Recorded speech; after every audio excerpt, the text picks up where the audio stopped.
He was not warming up. He was not rehearsing. He was standing completely still in the middle of the room, watching Dean Martin the way a man watches something he is trying to understand. Dean had not noticed yet. He was doing what he always did before a show, glass in hand, easy smile, saying something to someone that made that person laugh. The room was loud and warm and full of people who were exactly where they wanted to be. Bruce Lee was not where he wanted to be. He was 24 years old. He had been in Hollywood for 2 years. He had auditioned for things and been told no in ways that ranged from polite to not polite.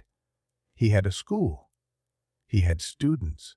He had a wife and a plan and a belief so deep it had no bottom. But in that room, in that year, nobody knew who he was. Dean Martin did not know who he was. And something about that, about standing 6 feet from the most effortlessly magnetic man in the building and being invisible to him, had lit something in Bruce Lee that was not quite anger. It was closer to a question. This is not a story about a dance. This is a story about what happens when a man who has been told his whole life that he does not belong in the room decides to prove otherwise. In the most unexpected way possible. In front of everyone. It was 1964. Hollywood was changing, but not fast enough for the people it was changing for. The studios still ran on relationships that had been built in the 40s. The roles that existed for Asian actors were the roles that had always existed. Servants, villains. Men without names who disappeared from the story before the second act. The system was not hostile. It was something worse than hostile. It was indifferent. Bruce Lee had arrived from Hong Kong and Seattle carrying something the industry did not have a category for. He was a martial artist, yes, but he was also a philosopher, a teacher, a man who had thought more carefully about movement and performance, and the relationship between a body and an idea than almost anyone in that building had thought about anything. He had started teaching in Los Angeles. His students were serious. Some of them were connected. Word had moved through certain circles that there was a young Chinese man in the city who could do things with his body that people did not believe until they saw them. You know that feeling when you have a skill so deep and so real that you cannot figure out why the world has not caught up to it yet. When you have done the work and the work is there, and you can see it in your hands and your feet, and the speed of your thinking. And yet the room you are standing in cannot see any of it because it is looking at something else entirely. Bruce Lee had that every day. Dean Martin had the opposite problem. By 64, Dean was at the peak of a career that seemed to operate by different rules than everyone else's. He had knocked the Beatles off #1. He had a film career. He had the Rat Pack. He had Las Vegas. He had a television show coming. Everything he touched turned into exactly what it was supposed to turn into. And he danced. Not professionally. Not in the trained, choreographed way of performers who built their identity around movement. But Dean moved. On stage between songs. In the way that a man who is comfortable in his body moves through a room. Loose, unforced. The way everything he did looked unforced. That was what Bruce was watching, not the performance, the ease underneath it. The question Bruce was asking himself, standing 6 feet from Dean Martin with a glass of water in his hand, was whether that ease could be interrupted. Here is what nobody ever talks about. Bruce Lee had been in Los Angeles for 2 years by the time of this party, and the city had not made it easy. He had come from Seattle, where he had opened his first school at 22, the Junfan Gung Fu Institute. He had students who were serious about what they were learning. He had a reputation that was building, slowly, among people who cared about these things.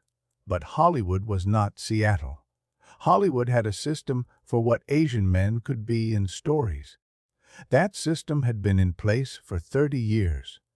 It was not going to adjust for one person, no matter what that person could do, no matter how fast his hands were or how complete his understanding of combat was or how clearly he could articulate a philosophy of movement that would eventually influence every action film made in the following 50 years. He had auditioned. He had been told no. He had been told yes and then had it become a no. He had been given parts that were not parts, background, atmosphere, the human furniture that populated the edges of other people's stories. He was not bitter about this. Bitterness was not part of his philosophy, and he was not a man whose philosophy was separate from his practice. But he was clear-eyed about it. He saw the system for what it was. And he had decided, with the same precision he brought to every other problem, to work on it the way water works on stone, not force. Persistence. But on the night of this party, the persistence was being tested. The event was a party connected to a film production. Not a major film. A mid-level Hollywood party. The kind that happened every week. The kind where people circled each other and assessed and moved on. There was music. There was a cleared space near the back that people had been using intermittently as a dance floor. Bruce had been brought by a student, a serious student, someone with connections to the production. Bruce was there because his student had wanted him there, and because Bruce never turned down a chance to be in a room where things happened. Dean was there because he was Dean Martin. The two men had not spoken, had not been introduced, had not made eye contact, but Bruce had watched Dean for 40 minutes. The way he moved between conversations, the specific rhythm of how he shifted his weight when he laughed, the angle of his shoulders when he leaned in to say something to a woman, and the different angle when he leaned in to say something to a man. Bruce cataloged movement the way other people catalog words. It was not something he decided to do. It was how he processed the world. And after 40 minutes, he had an idea. Why would a man like Bruce Lee issue a challenge like this? Why would someone who had trained since childhood in the most rigorous physical discipline, who had studied Wing Chun under Ip Man, who had developed his own philosophy of combat, why would that person's response to invisibility be a dance challenge? The answer was not obvious, but it was there. Bruce Lee believed that movement was truth. He had said versions of this to his students. The body does not lie the way the face lies or the words lie. When you watch a man move, you see what he is, not what he says he is. What he is. Dean Martin moved like a man who was entirely comfortable with himself. Bruce wanted to know if that comfort had a limit. He wanted to know what Dean Martin looked like when the ease ran out. And more than that, he wanted to be the thing that ran it out. 3 people remembered it in detail afterward. A musician who was playing background music at the far end of the room. A woman who worked in the production office and had come to the party because her boss had asked her to. And Bruce's student, who would spend the next 30 years telling this story to anyone who trained under him, always ending it the same way, always saying, "I still do not fully believe what I saw, but more than 3 people saw it happen. The room was not paying attention, and then it was. Not all at once. The way a crowd shifts is never all at once. One person near the bar turned to see what the person next to them was looking at. A woman in conversation stopped mid-sentence. A man at a table leaned forward without knowing he had leaned forward. The conversations nearest to the floor did not stop. They thinned. People kept talking, but their eyes had moved. The details the 3 witnesses remembered were not identical. But on the central fact, they all agreed. Bruce Lee walked across the room, set down his glass of water, and said to Dean Martin, in a voice that was polite and direct and carried absolutely no deference, "I have been watching you move all night. You are good. I want to see if you can keep up." He said it like a statement, not a challenge, not a performance, a statement. Dean looked at him. The room around them had not gone quiet.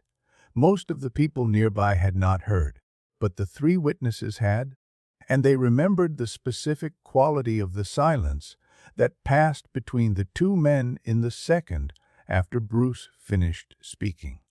Dean Martin was not a man who was easily surprised. He had been in rooms with Frank Sinatra for 20 years. He had worked alongside Sammy Davis Jr., who could outperform any human being alive on any stage on any night. He had seen extraordinary things done by extraordinary people. He was not easily impressed, and he was not easily thrown. But he had not expected this. He had not expected to be standing at a Hollywood party with a glass in his hand and have a young Chinese man he had never met look him in the eye and say, with complete seriousness, "Keep up." Dean Martin had two choices in that room: laugh it off or step up. Most men would have laughed. Dean Martin was naughty most men. Here is the question nobody ever asked out loud. What would you have done? Laugh it off or step up? Drop a comment. One line is enough. If stories like this are the kind that stay with you, subscribe. We find the moments that history almost forgot. What Dean did next was not what anyone in that room expected. And it started with something nobody saw coming.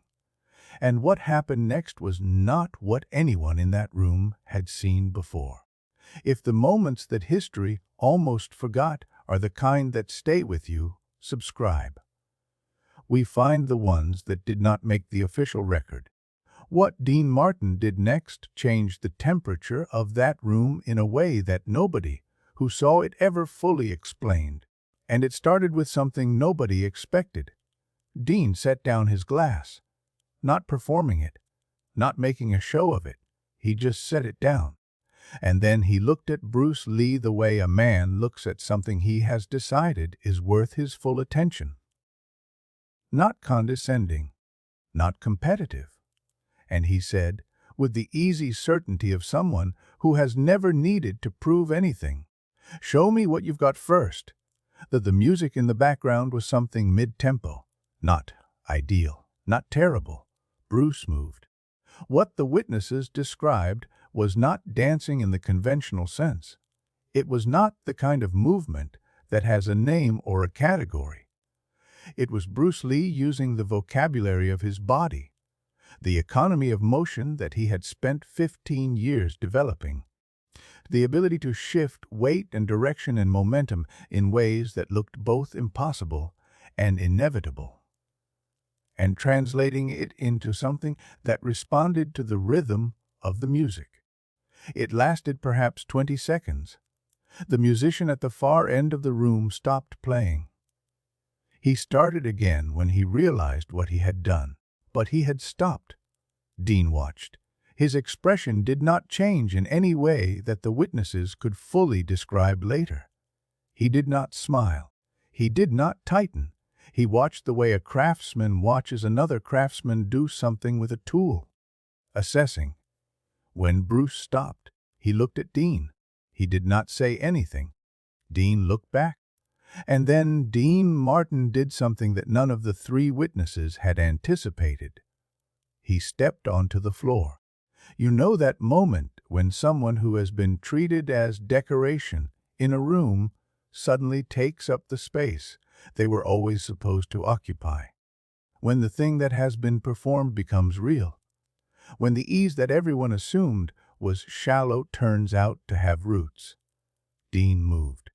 Not the way Bruce had moved. Dean was not a martial artist. He had not trained his body in any formal discipline. What he had was something different, and in its own way, just as complete. He had 40 years of being entirely at home in his own skin. He had a musician's sense of rhythm. Not intellectual, not counted, just felt. He had the specific confidence of a man who knows that what he is doing does not need to be the best thing in the room to be exactly right. He matched Bruce's rhythm, not his style, not his vocabulary, his own, and the room felt it. The musician at the far end had not stopped playing again, but he had shifted what he was playing, slightly faster, slightly more insistent, like he was responding to what he was seeing. Somebody near the bar said something to the person next to them and pointed. That was when Bruce moved again. One step, a single pivot. His weight shifted in a way that had no wasted motion in it. It was not a performance. It was an answer. He had seen what Dean had, and he was saying yes. And here is the next question. Dean saw it. He did not hesitate. He answered it. One movement, different from Bruce's, entirely his own, but tuned to the same frequency. The room had gone quiet enough that the music was loud now. Nobody was pretending to look somewhere else anymore. The woman from the production office would say, years later, that what she remembered most was not either man individually.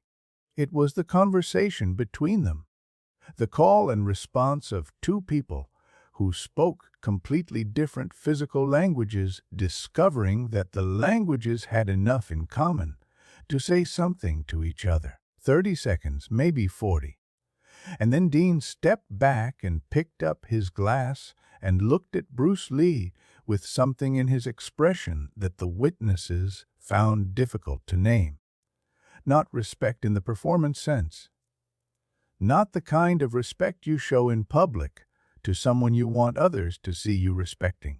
The real kind, the kind that costs something. Bruce held eye contact for 1 second. Then he nodded. One small, contained nod. And the night continued. Music. Conversations. Laughter from somewhere near the bar. The room moved back into itself like water filling a space. Like nothing had happened. Because this was exactly what had happened. But that was not the end. What Dean Martin did in the days after. What he asked about, who he called. What small adjustment happened in a very famous man's awareness of a very unknown one. That was a different story.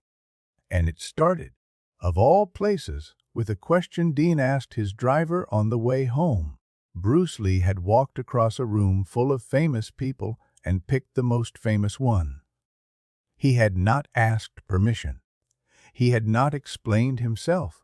He had just walked over and said, "Keep up." If that reached something in you, the like button is right there. 1 second. That is all it takes. And it tells the algorithm that stories like this deserve to be found. Not for me, for the next person who needs this story. Stay with it. The next morning the city was the same as it always was. Dean had a meeting. A recording session scheduled for the afternoon. The life of a man who produced that much work had a momentum that did not pause for parties. But he had asked the question. His driver's name was Manny. He had worked for Dean for 6 years. He was a man who knew when to talk and when not to, which was part of why the arrangement had lasted. On the drive home, Dean had looked out the window for a long time. The city moved past the window. The palm trees. The billboards. 2 of the billboards had Dean's face on them. He did not look at them. Then he had asked, "You know anything about a Chinese kid who teaches fighting out here young? Small, fast?" Manny did not know. Dean said, "I'll find out." That was all. Nobody who was close to Dean talked about this publicly for years. The information existed in the secondary layer. People who knew people who had been present for pieces of the story. A musician who mentioned it once in an interview that was mostly about something else. A woman who told her daughter who told a journalist who almost did not include it, because she was not sure how it fit. Here is what nobody talks about. Dean Martin had spent his entire career being the one who was watched. He had been performing since he was a teenager. He had been looked at by audiences for 25 years. He understood observation from one direction only. That night, for perhaps the first time he could remember, he had been the one who was watched first. And the person watching him had not been watching him the way audiences watched him. Not for the charm, not for the ease, not for the version of Dean Martin that Dean Martin had built and maintained and refined over decades. Bruce Lee had been watching how he moved, the actual mechanics of it, the specific physical truth of a man in a body, and then he had asked if that truth could keep up. Dean was not a man who let things land visibly. That was the job, in a way. The job was to be the surface that things slid off, easy, frictionless, nothing sticking. But this had landed, not in a way he could have explained, not in a way that hurt or threatened, in a way that was more like recognition, like being seen in a register that nobody had bothered to look in before. What he found out in the days that followed was that Bruce Lee was a serious person, not famous, not anywhere near famous, but serious in the way that a small number of people are serious, the way that makes other serious people pay attention when they hear about it. He had trained since childhood. He had a philosophy. He had students who were themselves accomplished people. People with names, people in the industry, who spoke about him with a specific quality in their voice that was not the way people talked about teachers. It was the way people talked about something they were still processing. Dean filed that away. He did not call. He did not make contact. He was Dean Martin. He did not reach for things. But he filed it, and the people close to him noticed, in the weeks after that party, a very small change. When Dean was at events and someone was doing something physical, a choreographer demonstrating something, a stunt performer going through a sequence, Dean watched differently than he had before. Not longer. Just differently. More carefully. Like something had been recalibrated behind his eyes. His co-star on a film being shot in the first months of '65 remarked to a crew member that Dean seemed distracted. Not unprepared. Not difficult. Just like part of his attention was somewhere it had not been before. The crew member, years later, in an oral history project that received limited distribution, said, "We all thought it was personal. Something at home. We did not know what it was. But looking back, I think he was thinking about something. Something he had seen. Something he was still figuring out." He paused. Dean Martin was not a man who got puzzled by things, but he was puzzled by something that winter. I am sure of it. The musician who had been playing the night of the party would say, 3 decades later, "I do not know what those two men said to each other, but I know what I saw, and I know that Dean Martin, who I had seen perform 50 times, moved differently on stage for a while after that, not noticeably. You would not have caught it if you did not know, but I knew." He paused in that interview. Then he said, "That kid made Dean pay attention to something Dean had stopped paying attention to." But what Dean had stopped paying attention to was his own body, not in the way of someone who had let himself go. Dean was disciplined. He was healthy. He worked constantly. But there is a difference between using the body and attending to it, between performing comfort and examining the mechanics of how that comfort works, between knowing you are good at something and understanding why. Bruce Lee had spent his entire life on that second question. Dean Martin had spent his entire life on the performance of the first answer. For 40 seconds on a dance floor in 1964, those two approaches had met. And something in the meeting had stayed with Dean in a way he had not expected and could not explain. The years went on. Bruce Lee became the most famous martial artist who had ever lived. He appeared in The Green Hornet in 1966. Hollywood cast him as Kato, the sidekick, not the lead. The industry had not changed that much. But Bruce was patient. He was building something that the industry could not yet see and did not yet have a category for. He trained Steve McQueen. He trained James Coburn. He trained people who did not publicize the fact of their training because the cultural context had not yet made it something to publicize. The circle of people who knew who he was grew slowly, and then, in the way these things happen, all at once, he developed Jeet Kune Do, not a style but a philosophy, a system that was designed to discard what was unnecessary and keep only what was true. He wrote. He thought. He gave interviews in which he said things that people were not used to hearing from anyone, let alone a martial artist, let alone a Chinese man in Hollywood. He went to Hong Kong in 1971. What happened there was not predictable. The films broke records, not American records, which remained mostly closed to him. Records in Asia, then records everywhere. He became something that the entertainment industry had not produced before. A global star whose fame started outside the system that was supposed to produce stars, and who had built it from the ground up with nothing but what he carried in his body and his mind. Dean Martin continued to be Dean Martin. The television show launched in '65 and ran for 9 years, 264 episodes. Dean singing, Dean being easy. Dean making the world feel like a place where things were handled and no one needed to try too hard. He knocked the Beatles off #1 with Everybody Loves Somebody. He did it with the same effortless quality he brought to everything. He made it look like nothing. The Rat Pack continued. Vegas continued. The films continued. But something had been shifting since the mid-'60s that Dean, who was better than almost anyone at reading rooms, could feel without being able to name.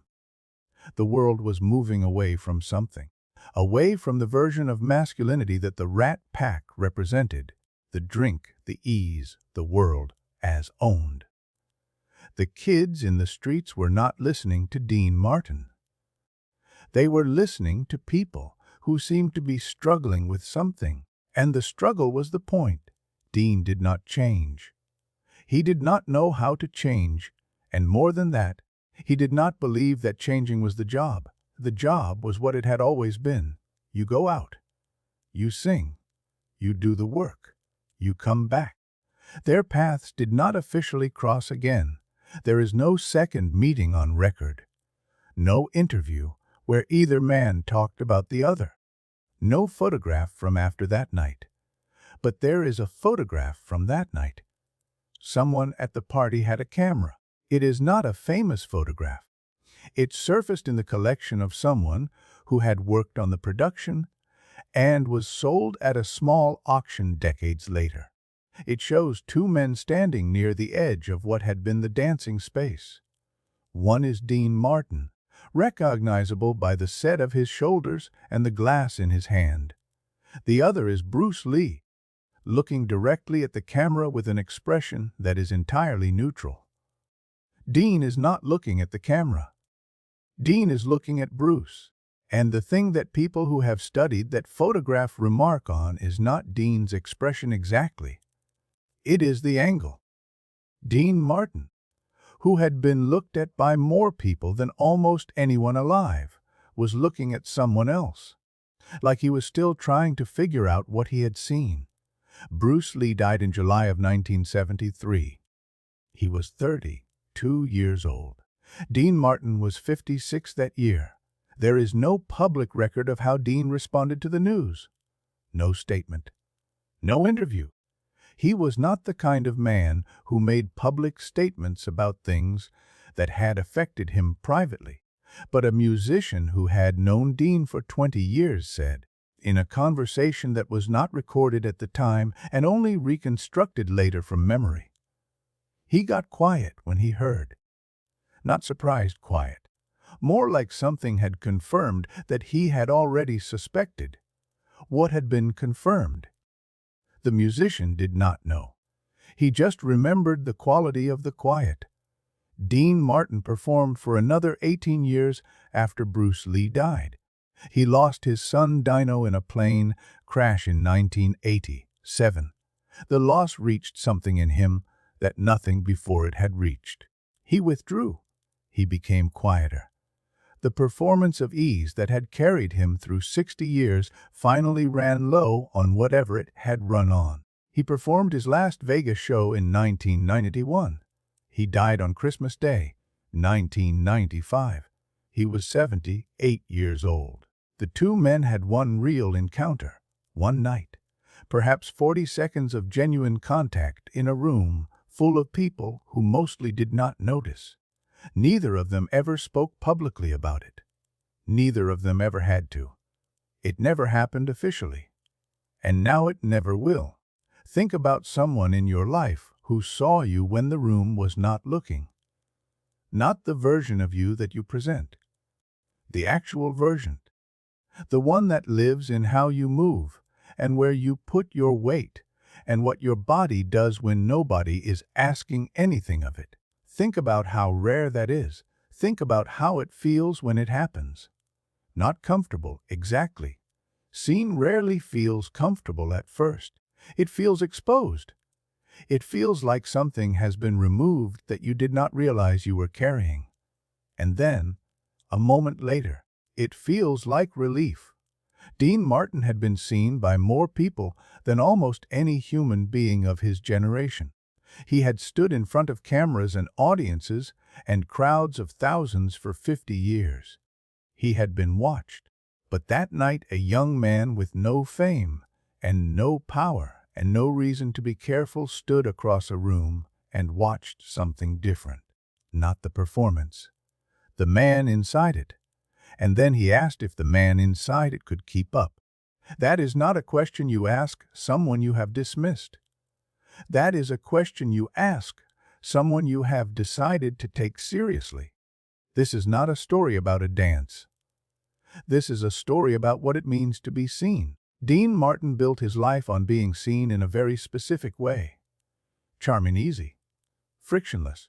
The version of himself that he had crafted was so complete and so consistent that it became, for most purposes, indistinguishable from him. Bruce Lee had looked at it for 40 minutes and found the man underneath.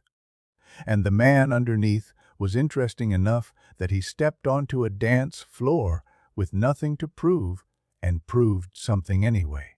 Visibility is not the same thing as being seen. A man can stand in front of millions and remain invisible in the only way that matters. A man can stand in front of one person who is paying the right kind of attention and be more present than he has been in years. For Dean, the ease was the protection. It was the thing that kept the room at the right distance. Close enough to feel connected. Far enough to feel safe. He had perfected the distance. He had turned it into an art form. For Bruce, there was no distance. There was only what was real and what was not real. And the work of his life was to remove everything that was not real until only the true thing remained. That difference was not reconcilable. But for 40 seconds on a dance floor, it did not need to be reconciled.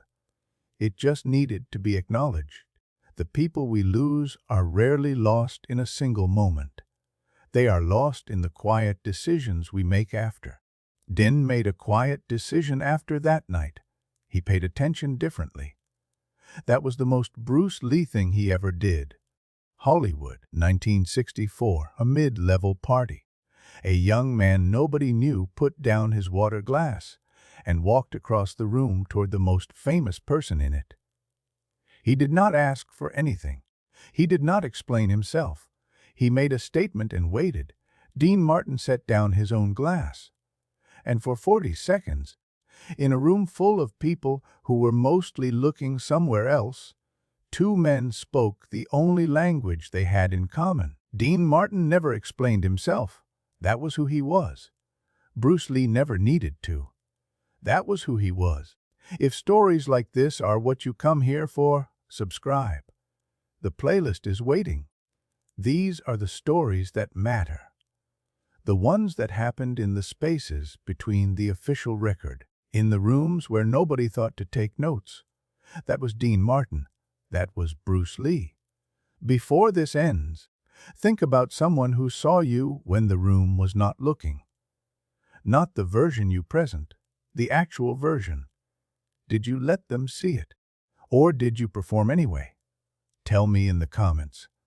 If this story reached something in you, subscribe. Not for me, for the next story. Because the next one is about a night nobody in that room ever talked about. And it is heavier than this one. That was the one night that never really ended.